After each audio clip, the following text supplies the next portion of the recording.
fourth pride is on the move. Raptors hover over a withered carcass. But there is scent of fresher meat in the wind.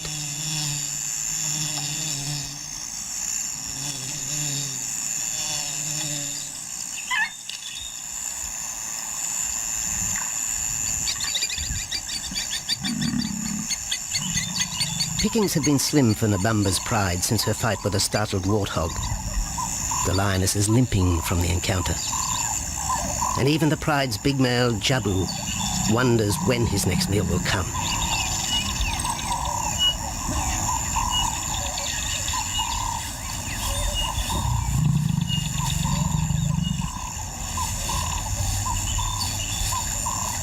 There's been no kill for 3 days, and Nabamba's cubs are hungry. Survival is tough across this tawny continent. And for the lions of Pinda Reserve, etched into the heart of Zululand, only those with speed and cunning will eat.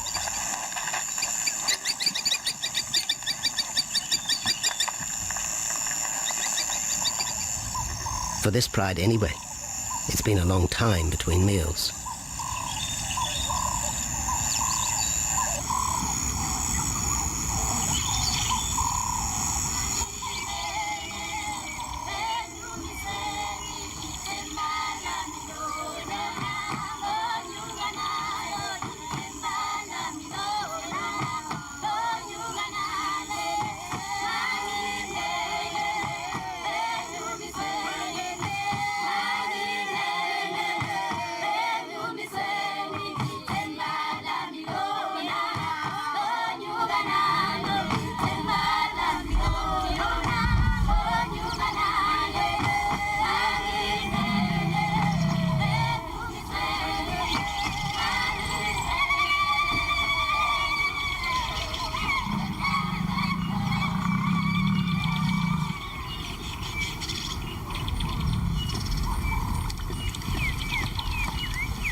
Jabu had waited too long for his lioness to feed him. Overnight, his stealth carried him into the path of a careless zebra. The rest of the herd is still skittish. One animal had already lost his tail to a hungry pride, but for the dazed stallion, it was all over in seconds.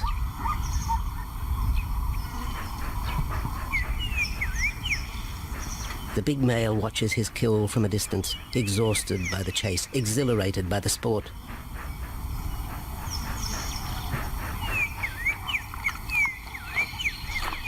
Jabu will feast later. Tired from the hunt, he needs to rest.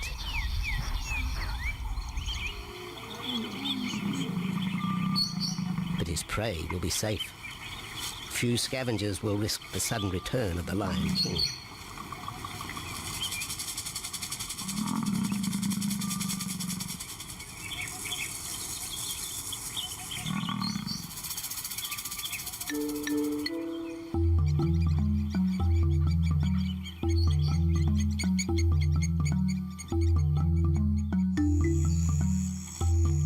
Zulu trackers follow the spoor of Nabamba's pride across Nziki Marsh.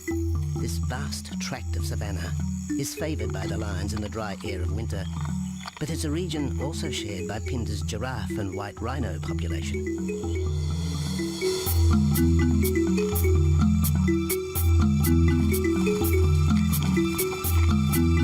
Through modern times, most of southern Africa's wildlife has been ravaged by hunting and habitat loss. Farmland, overgrazed and buffeted by domestic stock, has ripped the heart out of the original bush. The open, broad-leaved woodland, acacia bushveld, and wetland habitat had all but disappeared, taking with it the wildlife.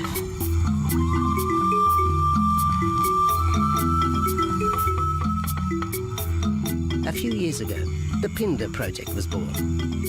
17,000 hectares of farmland bought up in KwaZulu-Natal along South Africa's eastern seaboard. What followed was the largest game restocking program ever seen on the subcontinent.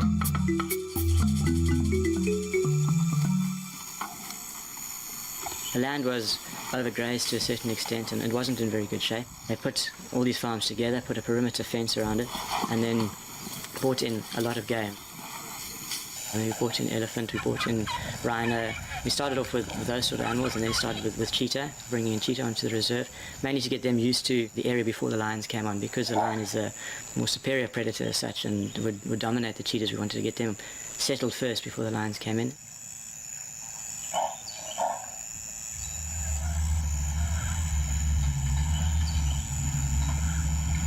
Andrew Lewis is habitat manager at Phinda, one of those committed to the restoration of southern Africa's ecosystem. Phinda is the Zulu word for return, and the aim of his company, Conservation Corporation Africa, is to return the land to its traditional wildlife and at the same time restore the habitat to its original state.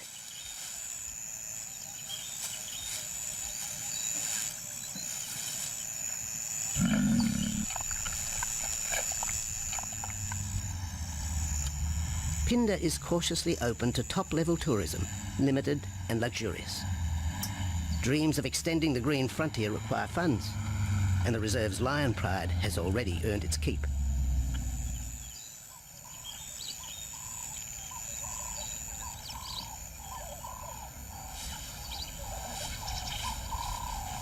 The lions on this property are actually generating revenue for the property through ecotourism, and that they are a benefit to the wildlife because of the draw card. There's a few animals, lions, elephants, for example, and rhinos, and possibly giraffes, but those are your main ones that people come to see. And we've been very fortunate to be able to have lions on the property, and I think those lions that we have given us amazing value for our guests, and by getting a guest in here, we're getting revenue into the area, and that's benefiting wildlife as a whole.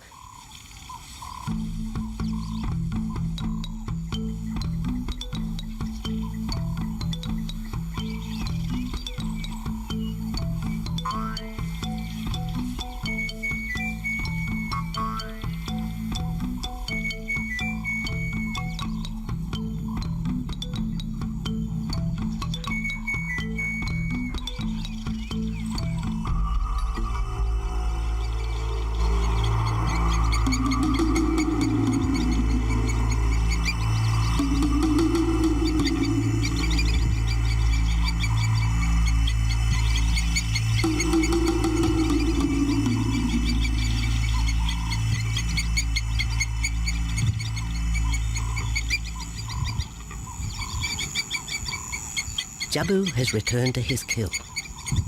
He licks the bloated carcass, but still there is no feeding.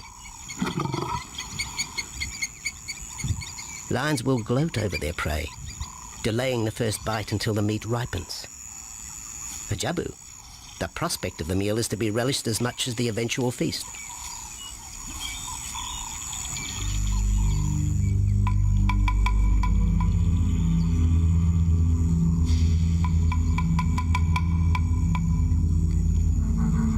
Meanwhile, Nabambo's pride is on the prowl. The older cubs are 10 months now, weaned, but still dependent upon Nabambo for food.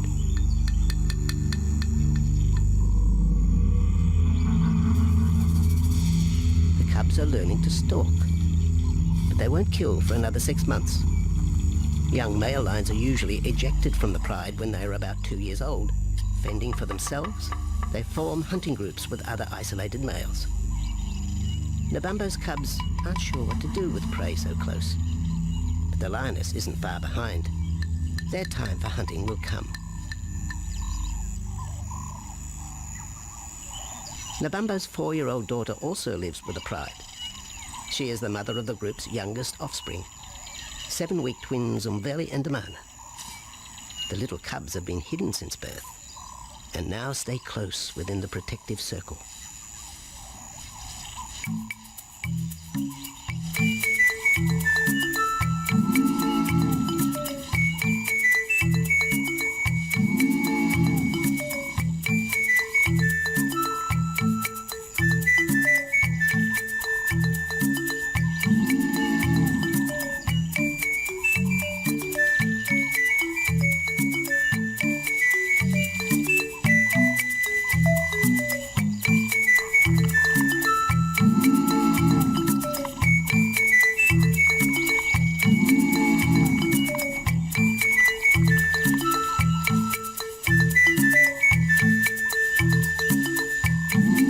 Jabu has little time for his small cub.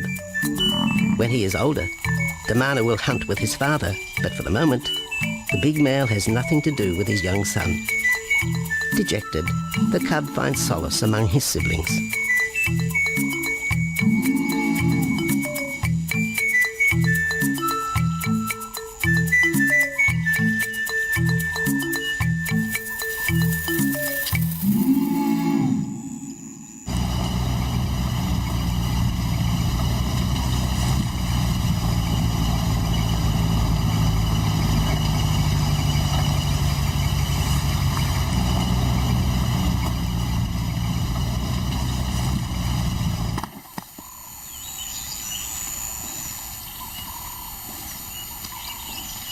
A young giraffe lies helpless in the grass. The animal's complicated vertebra means it is unable to rest its neck for any length of time. Lack of mobility means blood to the brain slows, leaving the animal disabled.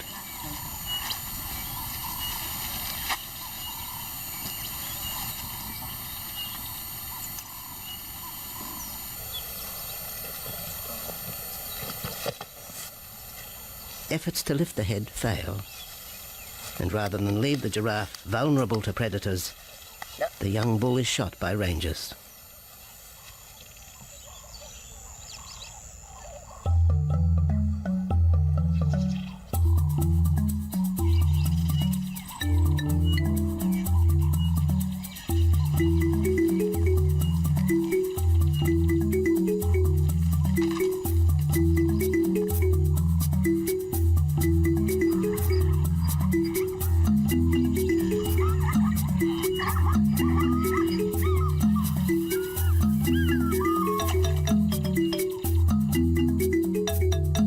Activity by the waterhole rekindles the interest of the pride. Nabambo is typical of most big cats. They conserve energy 20 hours a day, waking only to groom and hunt.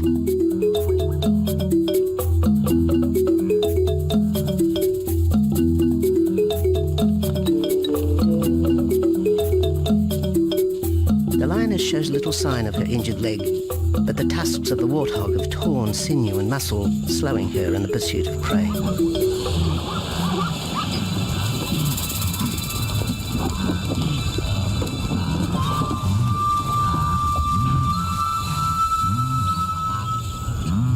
Once again, Nabambo and her pride will go hungry. But the big lioness senses another kill nearby.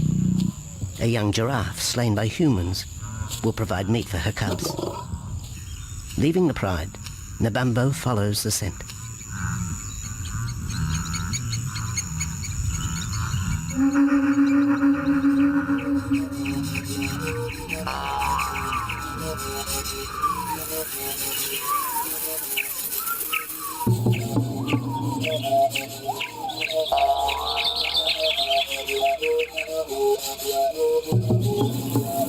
Left alone, the older cubs know the drill.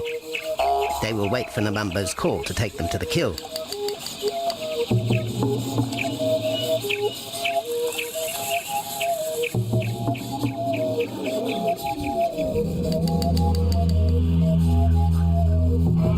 The day moves into shadow.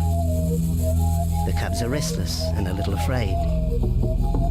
Adult lions have few enemies, but cubs, even those 10 months old, are at the mercy of leopard and other predators.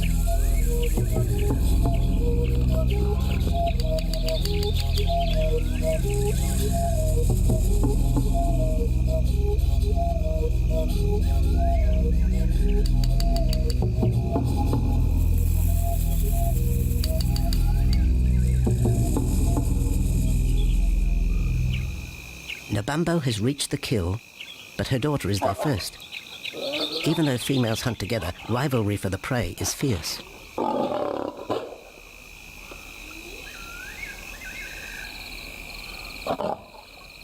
The big lioness begins the trek back for her cubs, but the youngsters have heard her call and they meet halfway.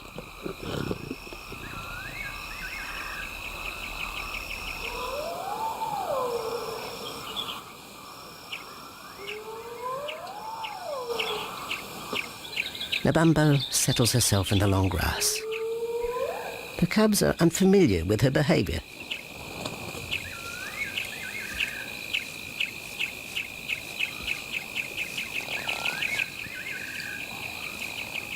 A female will usually head the charge of the victim and leading the way for the pride to eat. But there is human scent around the giraffe, and the big lioness is cautious.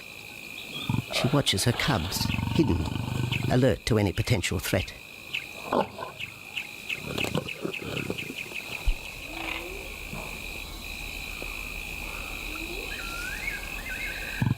The cubs are curious, confused by this new smell.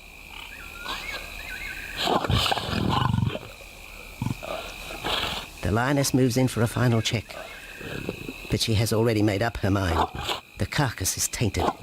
There are foreign traces, a dangerous ambience. Instinct tells her this is not food fit for her cubs. Disappointed, the bumbo moves away, the scent of another night stalk already in the wind.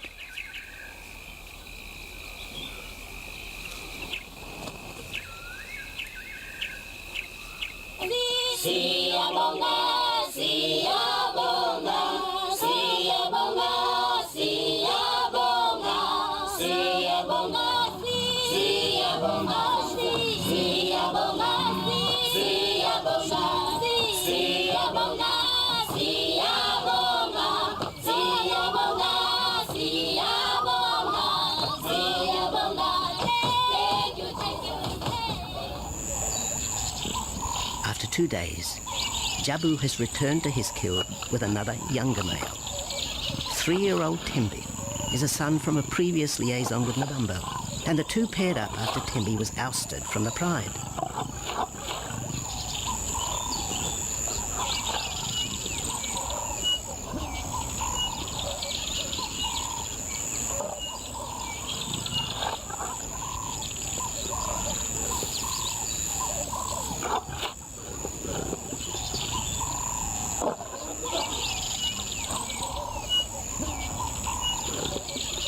Pride males are lazy and will gladly let the females track down prey. But the theory that males won't hunt is a fallacy. Any hungry male will hunt for himself when no free lunch is provided by the lioness, hyenas or other predators.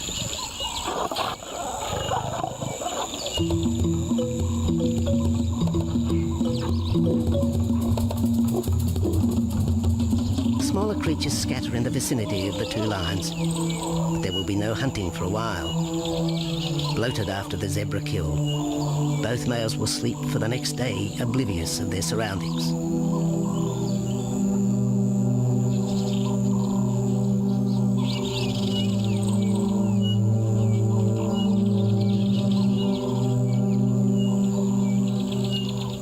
Lions hunting in pairs or groups have a success rate of around 30% in daylight, but studies show single hunters are more successful at night. Lions are sociable cats, the only group to take part in communal hunts.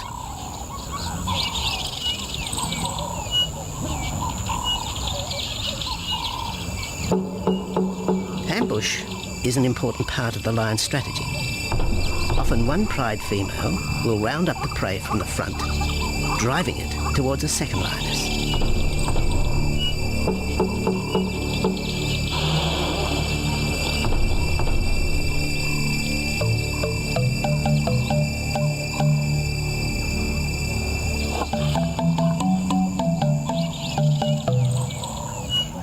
As in most cases, the pride male will only get involved if he has to.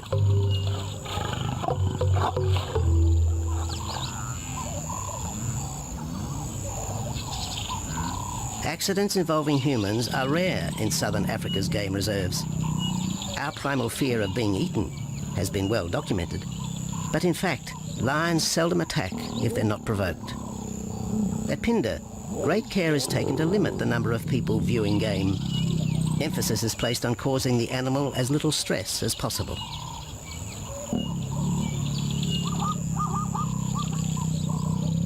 Man isn't a part of their natural food source. They don't normally go out and hunt people.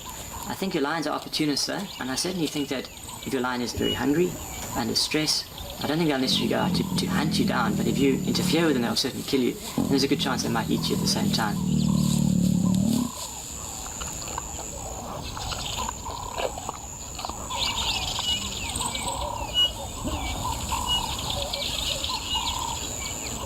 With all animals, it's how you treat them is what's the reaction you're going to get back from them. Certainly at Phinda, all our guides go through a training course and they're all brought up to a certain standard. There is a certain operating ethic with regards to viewing animals, and we certainly try and be as sensitive to the animals as possible.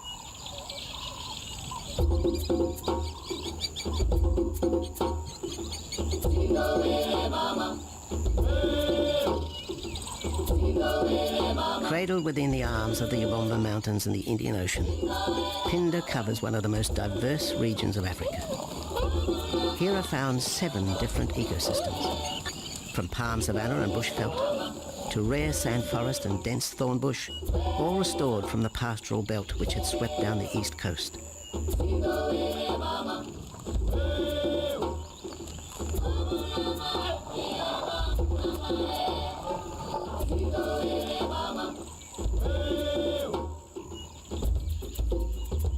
Where cotton, pineapple and cattle farms once stood, lion now roam their habitat again, alongside some traditional neighbours.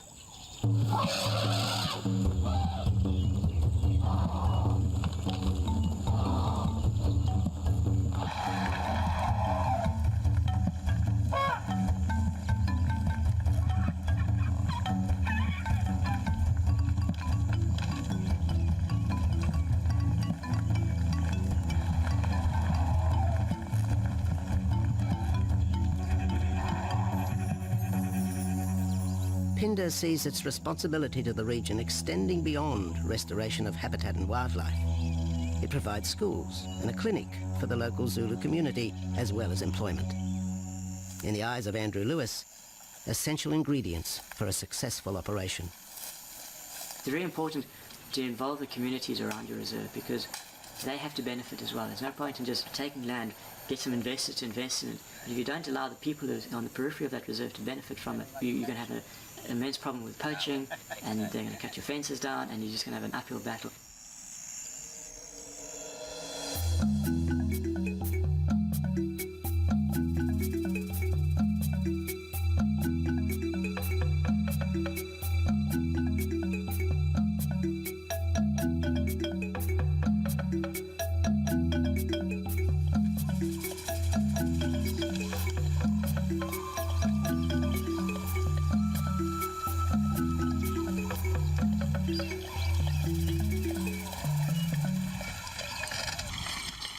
In 1992, the Phinda lions were among the first of the big 5 animals to be relocated to the reserve.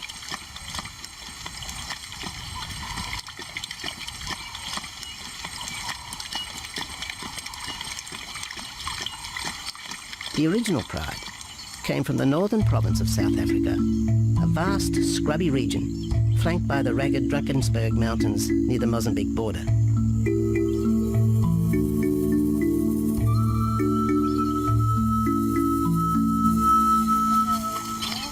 Peter Rogers helped round up Phinda's first pride, handling the lion's capture and subsequent move south. Today, he's head vet at the Hoedspruit Research and Breeding Centre for Endangered Species, overseeing its cheetah breeding program.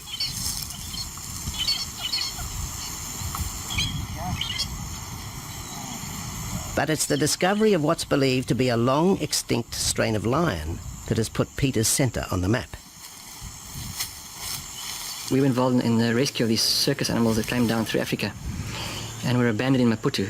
We were just founded by an animal welfare group called Animal Defenders based in London, and they said, could we just keep these animals temporary? First they mentioned tigers, and then they came back and said, well, there's 6 lions as well. So we said, yeah, we could hold them temporarily just until they found permanent homes for them, but basically get them out of the predicament that they were and the shocking conditions that they were in Maputo and Mozambique.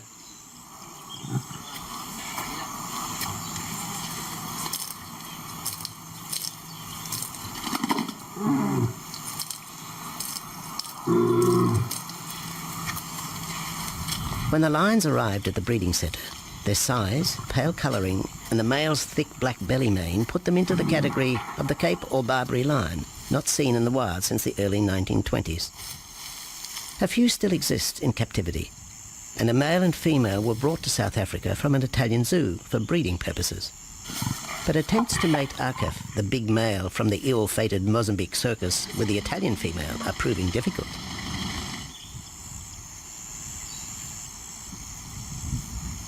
Akef is overprotective, even preventing the lioness from eating when the meat truck arrives.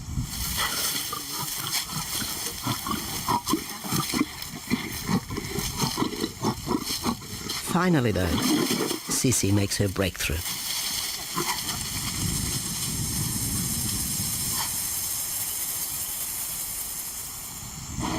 We'll see you up in the front there, Mark. You're going to go to that sort of middle central area. Where are you going to go? In the next enclosure, Arturo, the Italian Barbary male, is about to be sedated. His attention to his sister Sisi through the fence is hampering mating efforts, and Peter Rogers is keen to move the big male. He shoots the dart into Arturo's rump. Arturo has been sterilized, but while his breeding days are finished, he'll live out his days at the center. 1.5 minutes now, so... His female companion, another Barbary from the Mozambique circus, is drawn away by the meat truck.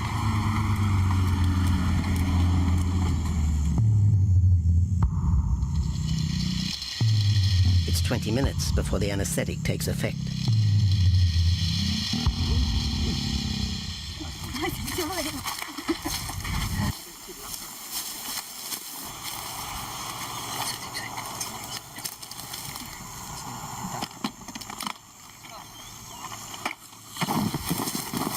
It's nice to be the supervisor. Slowly.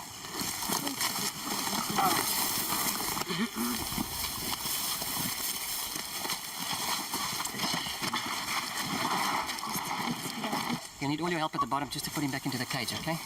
One, two, three. Yeah.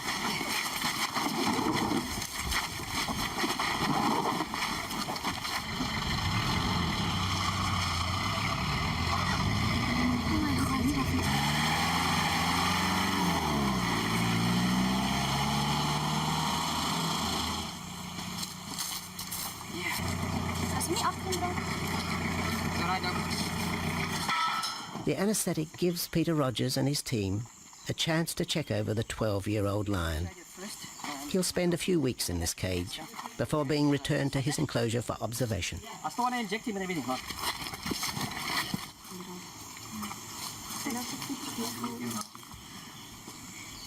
It's very exciting to be part of this project because they feel that there are perhaps not many Barbaries, if any, that are really pure, that are left even in captivity. They feel that over time other animals from other genetic bases are brought in. So there's a big project afoot, Oxford University, to do the genetics. So that's just getting off the ground now. Okay. We just put under the skin and the neck if we can find the skin under this big beard of his. Normally lions wouldn't have this many ticks, but being from Italy, a European lion, he doesn't have that innate or inherent resistance to ticks. It does come with time.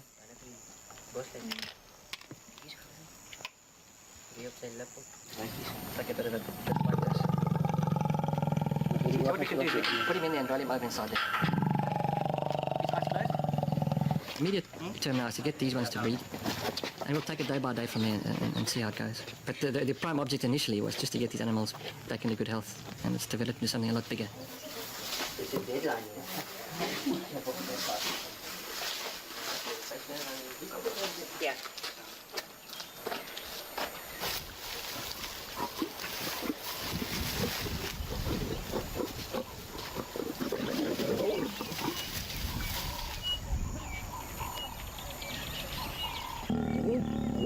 While the breeding centre's lions are healthy, it's not the case a few kilometres away in the Kruger National Park, where TB has ravaged half the population. Infected buffalo have been blamed for the outbreak, primarily in the south of the park, and attempts are being made to fence off the diseased area.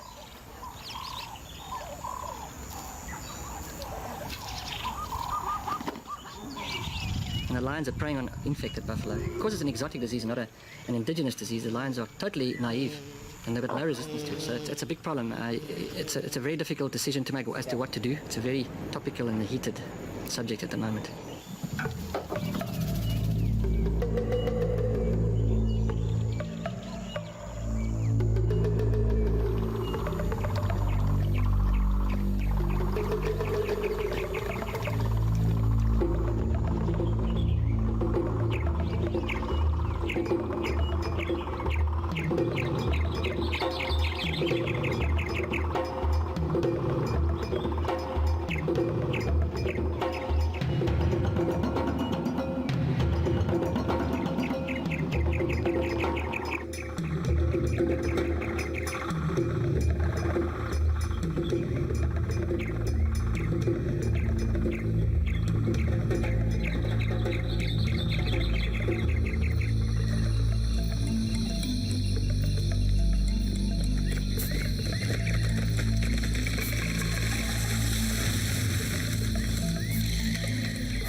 Back in Phinda, the night stalk has begun.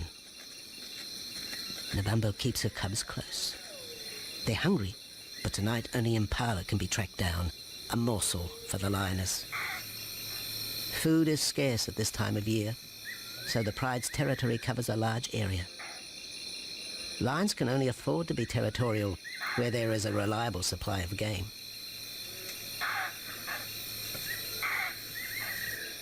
Jabu wants to mate. He's been with his pride for nearly a year now. But Nabambo would prefer a larger group of males around her. Eventually, though, Jabu will have to join forces with other males to have a chance of keeping this pride. The big male is only 7 years old and a fine specimen, weighing in at just under 200 kilograms. For the moment, he's secure. Although tonight, Nabambo has hunting on her mind.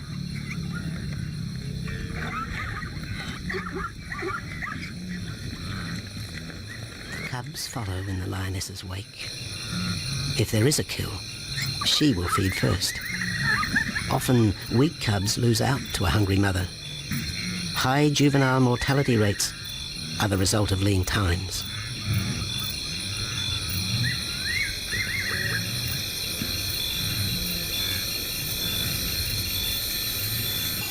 Jabu has had enough. He's been walking for hours. Sleep is more important. And the zebra he ate 2 days ago will suffice for another night.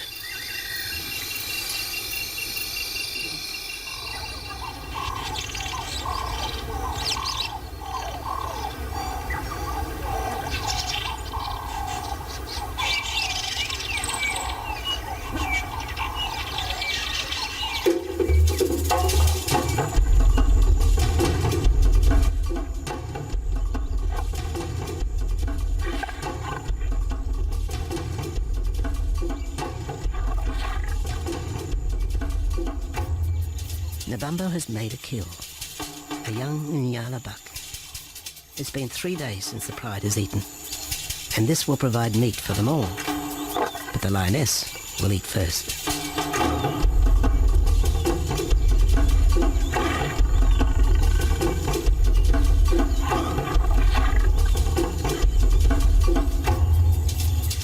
The cubs know the routine. They will get their turn. But Nkosi is hungry. He creeps towards his mother. As the biggest of the cub,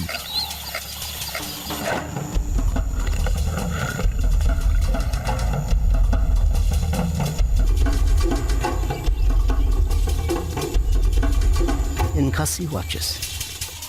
A lioness can eat more than 20 kilograms in a single sitting. This could be a long wait for the little cub. Nkosi approaches the kill cautiously. Sometimes a lioness will turn on her cubs. But today, Nabambo is pleased with her efforts.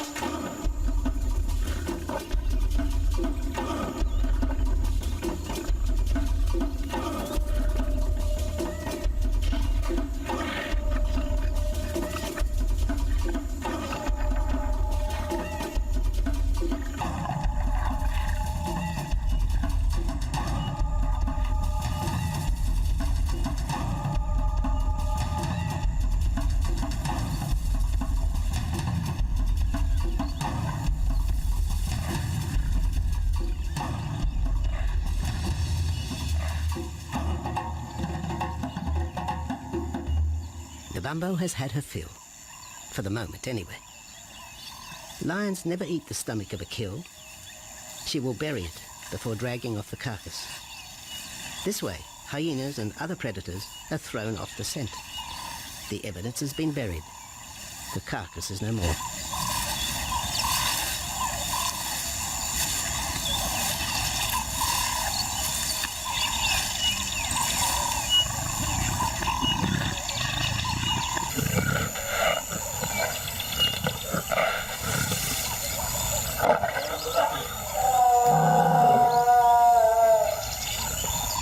Nabambo's daughter hears the call.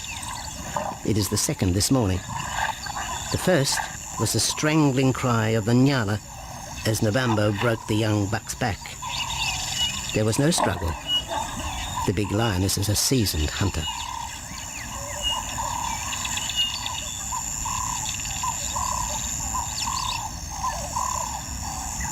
The rest of the pride will feast on the carcass after Nabambo retires. But first, they will drag it into the bushes, away from prying eyes, away from raptors already circling the kill scene.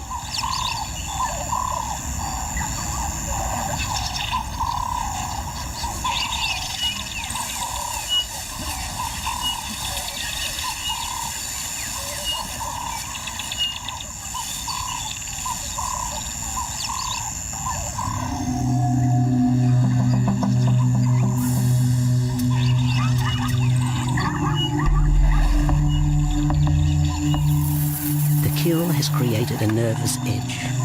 Even the hippo, its bad temper legendary, is flustered, anxious to protect its waterhole. The wildebeest are a favourite prey for lions. Naturally, they feel vulnerable. But for the pride, there is no agitation.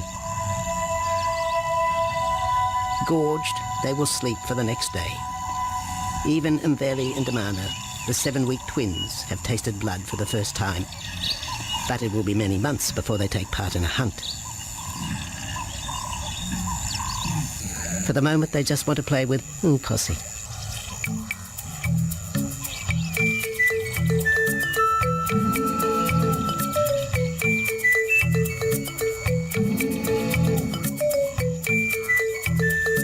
The older cub is beginning to take on the shaggy mane of the bigger males.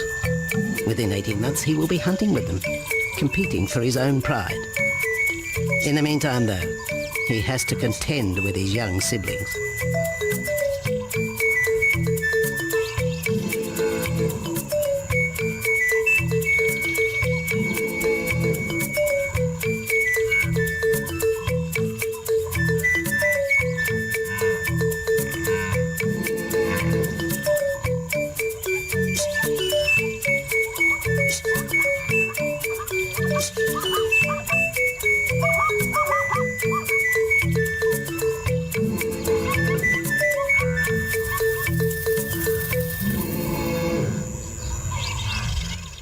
Jabu rejoins the pride.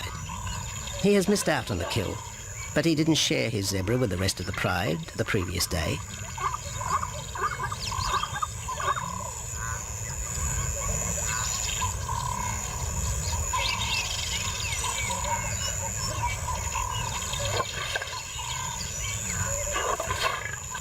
A half-hearted attempt at mating, but the big lion's attention is drawn to a curious onlooker.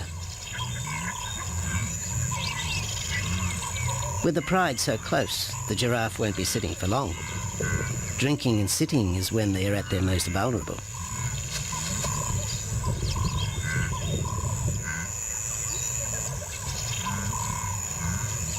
Jabu keeps an eye on his group.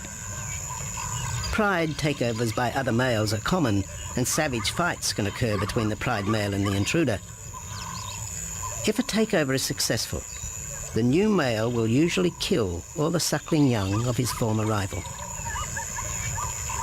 When a nursing mother loses her cubs, she comes into heat within a few weeks. The normal interval between cubs is about 2 years, with a gestation time of 3 to 4 months.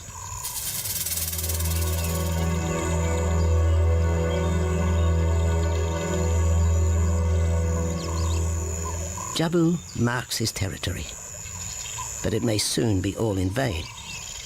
A fresh infusion of lion genes is necessary to avoid the effects of long-term inbreeding. It's likely Jabu and his son Tembi will be swapped for males from another game reserve. This will broaden the bloodlines of future lions and avoid the genetic risks currently facing the pride at Phinda.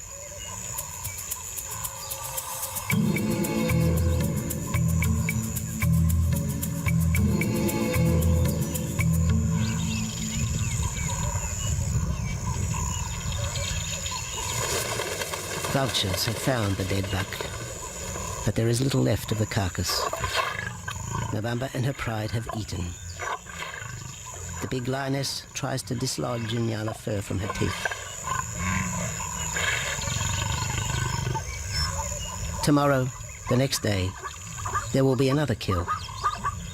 Nabamba's cubs will grow up strong.